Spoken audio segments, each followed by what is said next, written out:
Hi there, my name is Ashley Green and I'm the coordinator supporting Longwood Recovers, Longwood's collegiate recovery community for students that are in or exploring recovery from addiction-related issues. Today I'm joined by Dr. Kevin Doyle. He's Associate Professor of Counselor Education, as well as the founder of Longwood Recovers. Dr. Doyle, welcome. Glad to be with you. Thanks for having me. So today we're going to talk about critical conversations, and this is one of the most frequently asked questions that I receive from our campus community. The question is, when I come across a student that might be in need of support, how do I approach this conversation? And I think that's a great question, and it's actually not an easy one, especially because this can be a really pivotal moment in someone's life. And to have someone to have that conversation with you, I think can really show how much that person cares about you. What do you think? I think you have to understand that there's probably a small part of every person who has any issue with substance use that realizes that this isn't working. And so your job, I think, is to try to tap into that small piece of that individual that's questioning how life is going. And so I think it's important not to be accusatory. It's really important not to be judgmental. And it's important not to try to dictate that someone do a certain thing, but to engage in a non-judgmental conversation around, how are things going with you? It seems that your substance use, your drinking, let's say, is interfering, and trying to get that person to start talking a little bit about what changes are you considering making. So I think over the years, we've evolved from a much more confrontational approach to one that really is, I would use the word joining, sort of trying to engage that person in a dialogue around, how's your life going right now? It just seems to me that there are some issues that are keeping it from being what you want it to be, and try to get that person talking a little bit. Okay, great. And so what would you say are some of the telling signs that someone might be a good candidate for one of these critical conversations? Well, I think especially when you consider a college age or a traditional college age population, one of the things that comes to mind is functioning is being affected. So the person is just not able to meet his or her responsibilities in the way that they're accustomed to.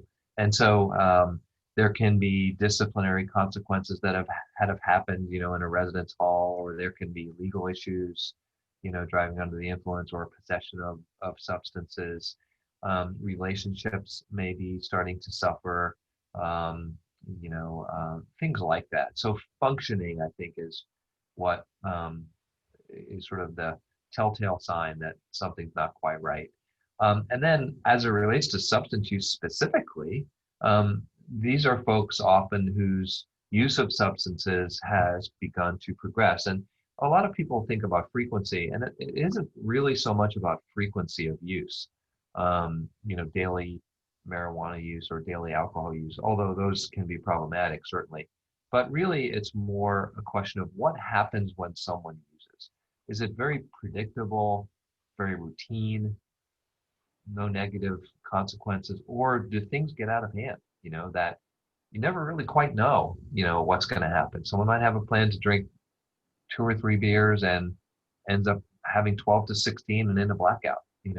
That's not normal using, and so what happens when someone uses? Because people will sometimes say, well, I only drink on the weekends.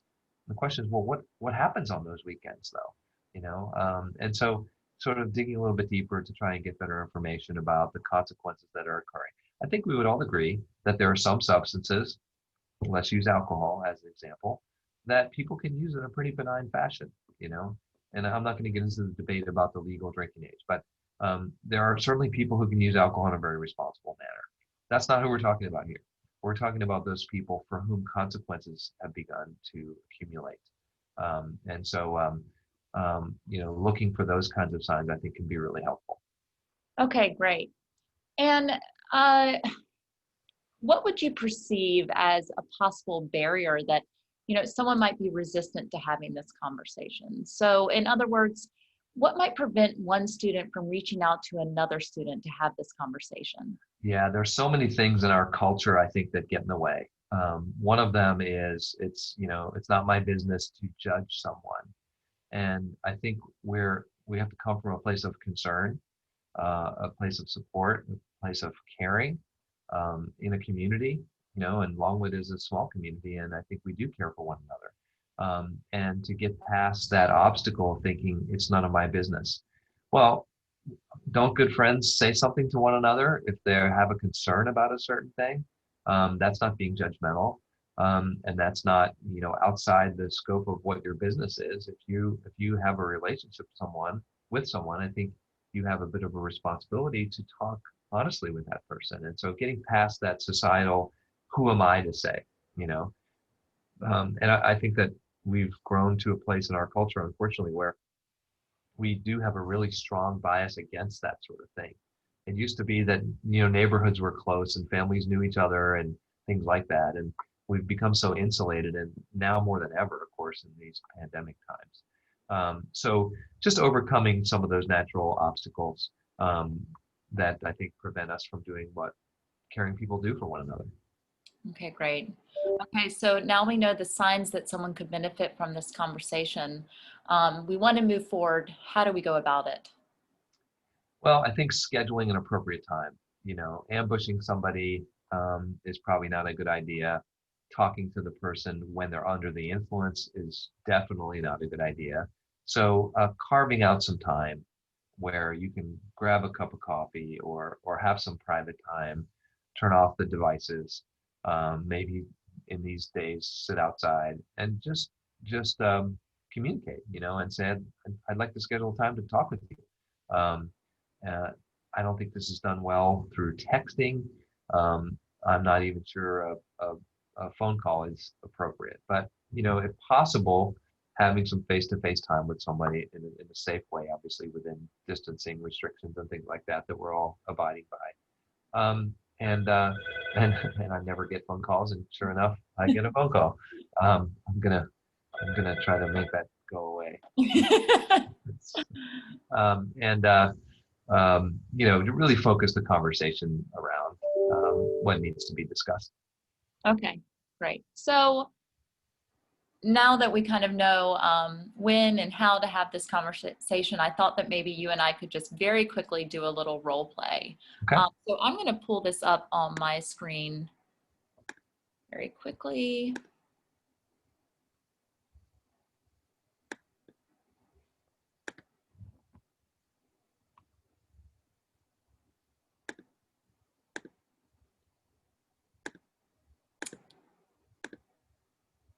Well, I'm sure you can see it here. Okay. Okay, so Aaron is a freshman at Longwood studying economics, and since starting school, he has been highly involved in organizations around campus, playing club soccer and joining a fraternity. But lately, his friends have noticed that Aaron is becoming a little more withdrawn. He has skipped several soccer practices, missed classes, and his professors have noticed his grades have been plummeting. His advisor told him that he is at risk of being placed on academic probation. One of his friends in his fraternity has noticed that he's been spending most of his time smoking marijuana and playing video games in his room, and is worried that if Aaron doesn't change his behavior, he might get kicked out of school. So in this scenario, I will be Aaron, and maybe just we could just quickly kind of role play how you would approach this conversation with Aaron, if you were his worried friend. And before I do that, one of the things that I would say is that this can often be easier if you enlist an ally. Okay. So two people approaching Aaron might really be helpful, because the individual can sometimes get pretty defensive and accusatory back at you. Who do you think you are, and that sort of thing. And so having a person with you to be supportive, can really be helpful to the individual who's trying to do the right thing here. So, but yeah. So should I start? Yeah, you go ahead and start. Right. I'm going to speak in my language and not throw in a bunch of dudes and things like that. But Okay. So people doing this might translate it into their own language. But Okay.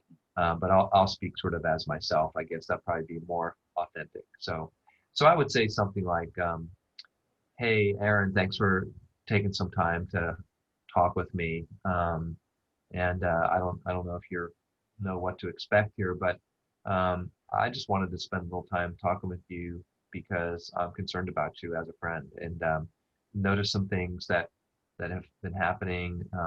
Missing soccer practice, and being in academic difficulty now.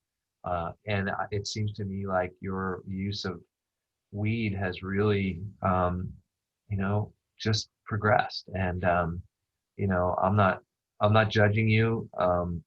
It's something I know that a lot of people do, but I've known you for quite a while, and I've noticed a change, and I just couldn't really live with myself if I didn't express that to you. And I hope this doesn't change our friendship, but I just really feel like, if I was struggling, I would want you to say something to me.